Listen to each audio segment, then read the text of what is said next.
Benchmark, the voice of business. Presented by LMD.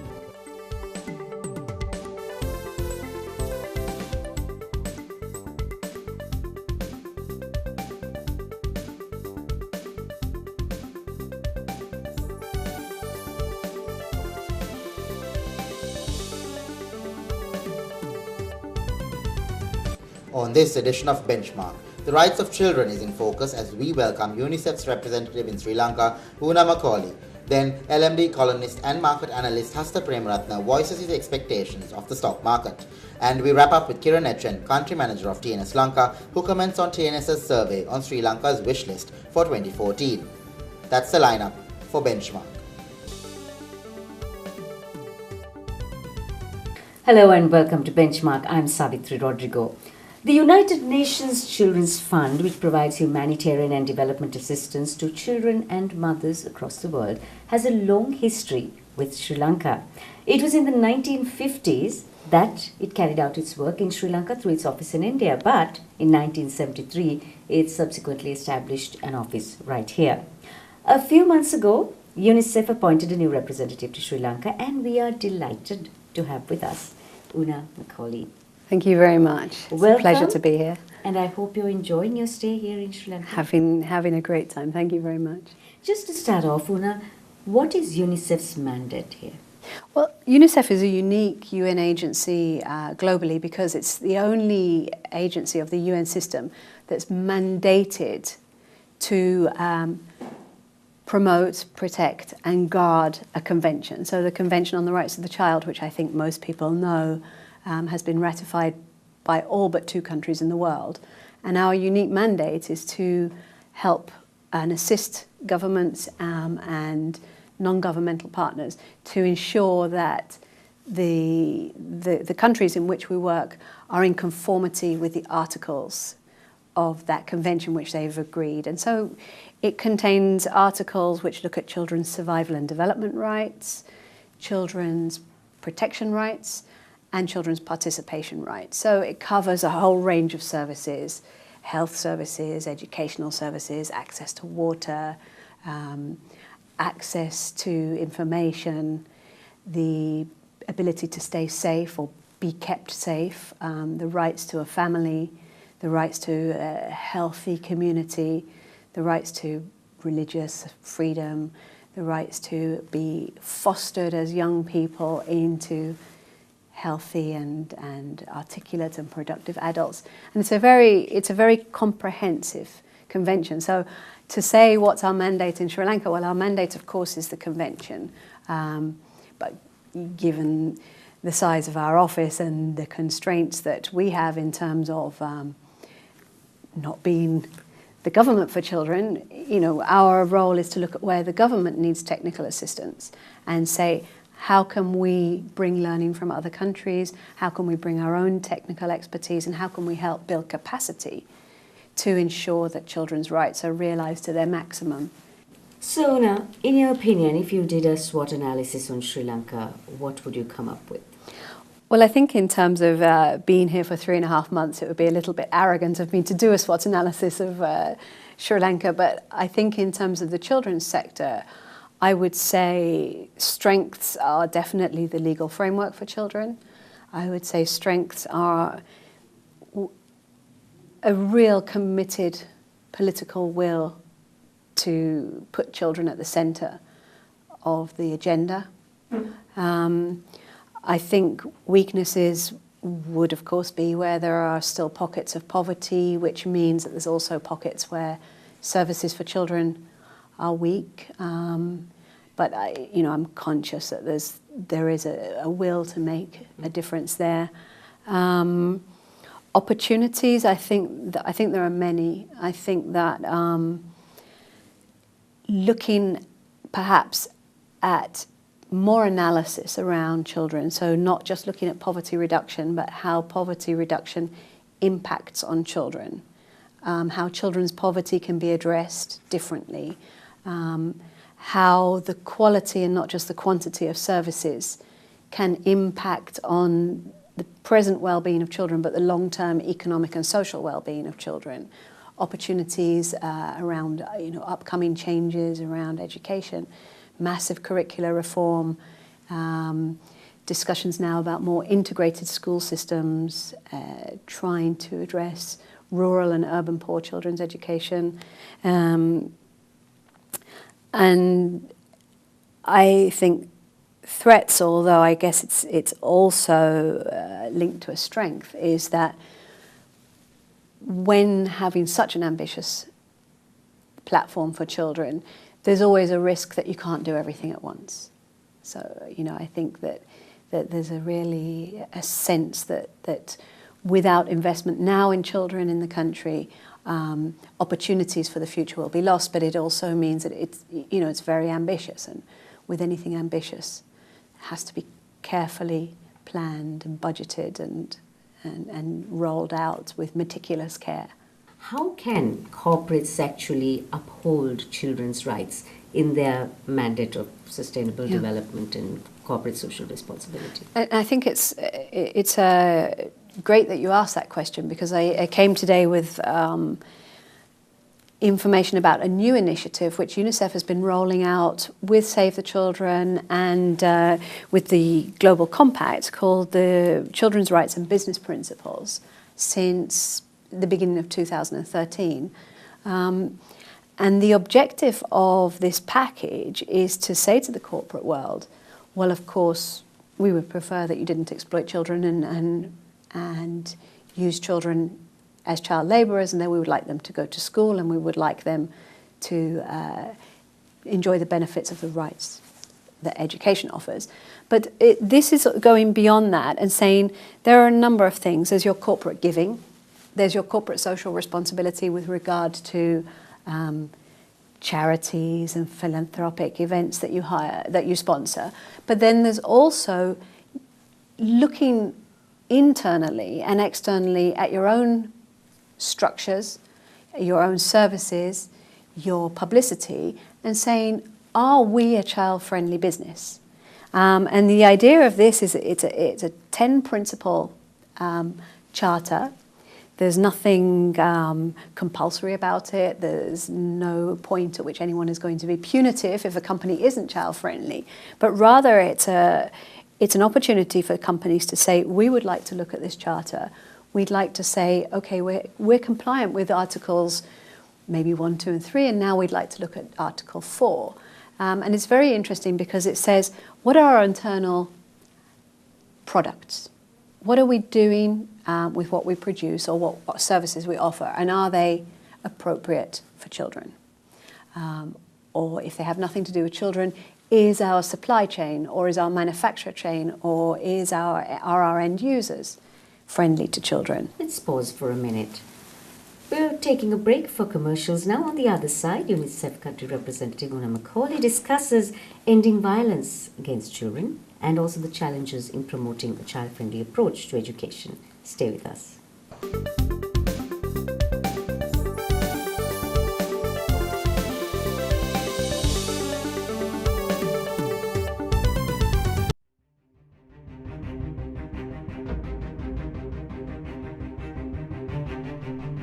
When we entered the industry in 1995, a new star was born as a fully owned subsidiary of People's Bank. For those seeking to grow their businesses, PLC provided the seed.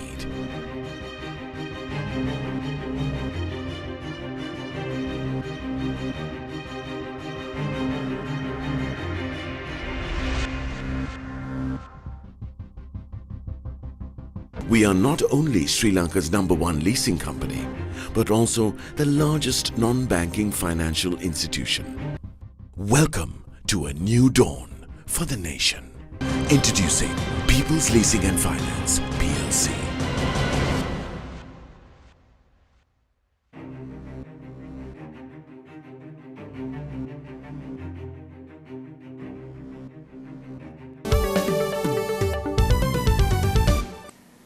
Welcome back to Benchmark. Good to have you on the show, and good to have UNICEF Country Representative Una McCauley with us, continuing our discussion. Thank you.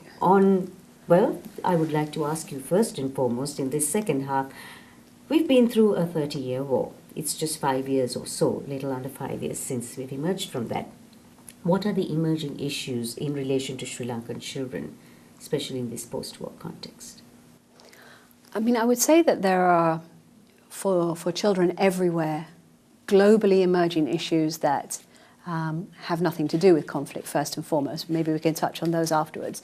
I think for the areas that have been affected by conflict, that UNICEF is working in the north and the east, while there are residual issues around children's emotional well-being and the family emotional well-being, because often children who cope less well are living in families that are coping less well.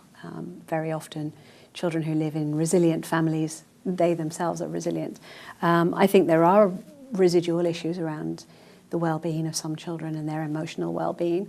I think that there are issues around the few areas where there's still unexploded ordnance that has to be cleared, but there's work ongoing, and UNICEF and others are ensuring that children have access to information about how to stay safe. And I think that as we move away from looking at landmines and other war-related injuries, I think emerging issues for UNICEF certainly are how many injuries and how many deaths there are of children, not just here, but in other parts of the world and in other parts of this region, from car accidents, from drowning accidents, and saying, well, how can we, I think I read that injuries is the highest killer of children in Sri Lanka, or accidents the highest killer of children. And, you know, really, if that's the case, we should all be looking at that. And so there's a number of emerging issues related to the end of the conflict. I also think that climate change is something that worries every child, maybe more than every adult. And I certainly remember my youngest son would have nightmares, and I would be comforting him, and where I dreamt of monsters coming to get me, he dreamt of tsunamis, and he dreamt of floods and droughts. And I think that young children are very worried about climate change, and that's something we need to hear their voices, because they are going to inherit a climate that's ever more unpredictable. Una, there are other major concerns for the well-being of children here in South Asia. For example, child marriages, forced marriages, and the United Nations Human Rights Council has been quite vociferous on these issues. What do you think? What are the concerns that we have, and what is your opinion on these issues? I think particularly with forced or early marriage, this is not a massive issue in Sri Lanka, and in fact, some very basic research that we've done with a number of focus groups suggests that it's an increasingly less big issue for Sri Lanka. However, I mean, there are a number of cases where children get married when they believe they're in consensual, loving relationships, and of course, we would like to discourage that, because we believe that children should be in school and stay in school until they're 18 and beyond, if possible, and that, you know, taking on adult roles when they're not ready is often has poor consequences, and the outcomes of those relationships is they often break up, and there are often children involved. You know, if young couples marry early, they want to grow up, and so they want to have children early, and you know, obviously those are things that are not desirable for the country. For other important regions, child labour remains here, as well as in other regions, an issue, but again, we see globally a positive change there. I think when we look at you know, really hardcore exploitation of children in the sex industry, that there's a great awareness amongst governments of what needs to be done and the morality of that. So I see very positively the change. And certainly in this region, I am not an expert, but I see that there's a great commitment to children's rights, and there's a great commitment to making childhood a better place. You know, in 2002, Sri Lanka started piloting the child-friendly approach to education with the support of UNICEF. What are the challenges that you actually would see in promoting this child-friendly approach to education in this part of the world as well as beyond? Yeah, I think one of the things about the child-friendly education approach is it can be as simple and as complex as you desire. And it's based on a set of principles, which means that everybody is involved in the education of the child. So parents need to be involved in the management structures of the school. The principal has to be a really committed personality to drive the teaching core of the school, to really want to look at how teaching takes place. The environment needs to be one that makes children feel happy and safe. And what the approach looks at is that happy children and happy teachers and happy principals and happy parents make for better learning and make for better inquisitive, problem-solving learning, which are the skills that children will need in a modern economy. The skills that children will need to be better contributors to their own households, to be eventually better adults. And so the system can be as complex as you want it to be, and if you're living in a remote rural area, it can be very simple. It can be about making the place look beautiful with vegetation. It can be about teachers being involved in the day-to-day community well-being of impoverished communities, and parents giving as much of their scarce time to being involved in their children's schooling. It can be everyone talking about schooling. It can be children measuring how happy they are to be learning. So it's not just about getting kids through exams, it's about getting kids through key development milestones that allow everybody to see that this is actually a child ready and prepared for the huge challenges of the future world. Speaking of the future world, in a post-development 2015 development era, what would be your vision for the welfare of children? Well, my vision for the welfare of children, individually and as a UNICEF representative, would be one in which every child was happy, every child was well fed, every child was well educated, every child was serviced by a range of health facilities and able to say they were 100% healthy, but a world in which children felt free from violence, a world in which children felt free to talk to their parents, their elders, their teachers, their politicians about how they feel the world should look, one in which children felt safe from the potential dangers of the cyber world, one in which children were involved in the cyber and the real world in a way that constantly challenges their fullest development, constantly challenges them as rounded, happy people, and a world in which children get to play a lot more than they play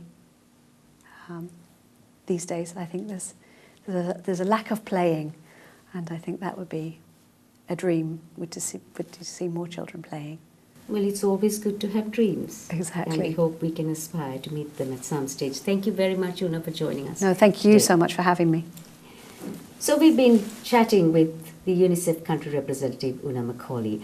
On the other side, we have Hasitha Premaratne, market analyst and LMD columnist, who will give you an idea of how the Colombo BOURSE has been faring. And country manager of TNS Sri Lanka, Kiran H will give you details of the LMD TNS survey.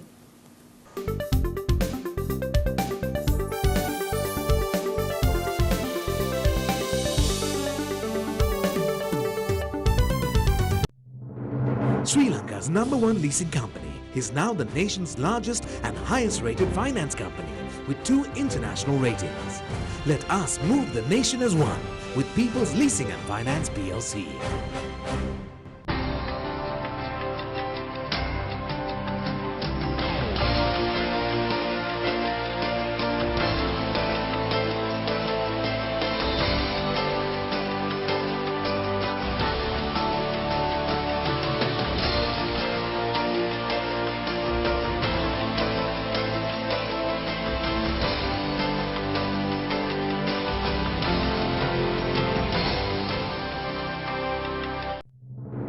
Sri Lanka's #1 leasing company is now the nation's largest and highest rated finance company with 2 international ratings.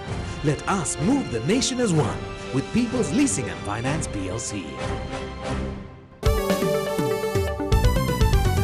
Hello and welcome back to Benchmark. I'm Anushan Selvaraj, and now with me now is market analyst and LMD columnist Hasitha Premaratne to give us a few insights into the BOURSE. Now, Hasitha, walk us through what you expect from the BOURSE in the first half of this calendar year. Yeah, so if you look at, I think the first 3 weeks of the calendar year, we've seen a positive trend in the market. It has moved about almost 250 points on positive side, which primarily is driven by the investor confidence that has come as a result of the interest rates being reduced and sort of looking ahead, the view being expressed that the interest rates would be kept in single digits or at least at a lower level. So in that backdrop, the investors obviously who are having money in their fixed deposits or in fixed income instruments have kind of taken a position to move a little bit into the market and have more activity in the market, because in a low interest rate scenario, obviously the chances are that market will pick up because people want to bring in more money into the system and invest more in the in alternative to the fixed income securities. Now, having said that, I think apart from the technical side of it, the fundamental side of it is that there are certain instances where the market will definitely benefit out of the low interest rate scenarios because companies will have improvement in their corporate earnings. So I think the first half as a whole, if you look at, we should be expecting the market to be more on a positive trend. I don't see it maybe going up 50% or 40%, that kind of movement. But I think definitely we should be able to expect the market to be about 10 to 15% up compared to the beginning of the year in the first half, given that the low interest rate regime is likely to continue. Now, which of the listed companies or sectors do you think need to be watched closely this year? Yeah, I think coming from the low interest rate environment that's going to sort of continue into the first half of this calendar year, it's important for investors to look at the companies who are mainly in the sectors which are likely to benefit out of that low interest rate scenario. Now, some of the sectors like the retail space, automobile companies which are maybe we might see an improvement in their vehicle sales, the supermarkets and the related retail business units are likely to benefit, and also the companies who are looking at expanding may take some decisions to borrow in a low interest rate environment and support their expansion projects. So some of the companies who have the opportunities for growth are likely to take those decisions or back their decisions, given that they have a positive movement from a funding perspective.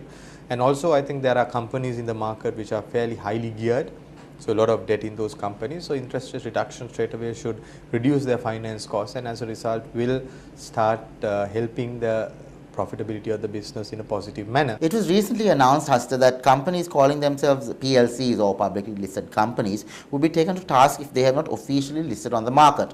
Is this a good move? What is your take on this? I think the public listed companies, the PLCs, are being defined that way because they're supposed to be publicly listed companies. So I think that definition change came in with the previous Companies Act change that happened a few years back, and with that there was very clear direction that any PLC should be a listed company. So I think it's important that the regulators enforce those legal law enforcement, so that there will be clear clarity among investors of what kind of companies are we talking about, and then when you're going for investments in particular, you will know that you're investing in a publicly limited company or not. Naturally, if you're publicly traded, you need to see it in the Colombo BOURSE. That's only stock market that we have in Sri Lanka, so there is very clear identification that you can see. But of course, any PLC who define yourself as a PLC and not listed, then it's a different conversation. I think that need to be trapped and changed to support the legal system. That was market analyst and LMD columnist Hasitha Premaratne. After a short commercial break, we will be back with the country manager of TNS Lanka for the latest on the LMD TNS survey. Stay tuned.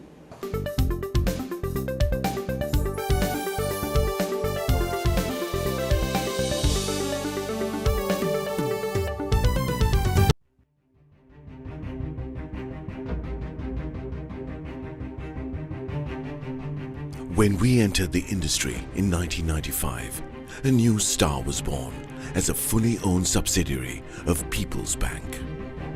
For those seeking to grow their businesses, PLC provided the seed.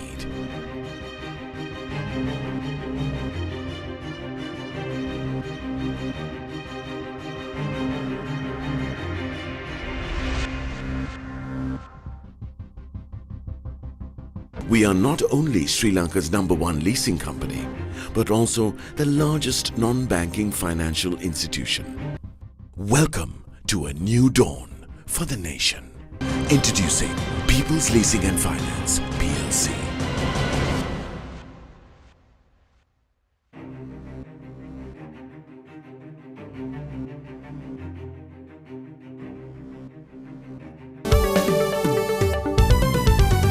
Welcome back to Benchmark. I'm Anushan Selvaraj, and with me now is Country Manager of TNS Lanka, Kiran H, with the latest on the LMB TNS survey. Now, Kiran, what do respondents have to say about the economy this year?